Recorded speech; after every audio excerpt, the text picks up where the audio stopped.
Farmers all over the country continue to suffer from this year's drought. Texans have an added burden. They haven't recovered from last year's drought. And we're still seeing, of course, big lingering impacts in Texas, even though we're a year past the historic drought of 2011.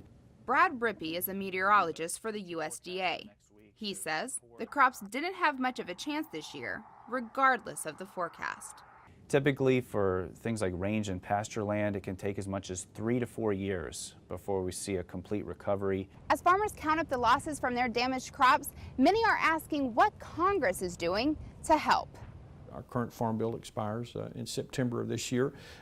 We have a new farm bill. We're anxious to get that to the floor because it would provide some protections and some backstops in case of drought. Abilene Congressman Brandy Nagebauer says his committee is working to help farmers right now and in the future in case this happens again. We're going to actually have a hearing on predicting when drought conditions are coming and help farmers and ranchers be prepared for those conditions. In the meantime, Texans are looking for signs of relief.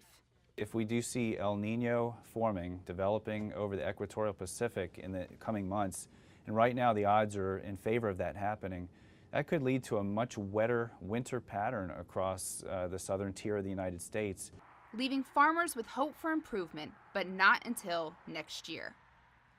In Washington, Amanda Watkins, KTAB News.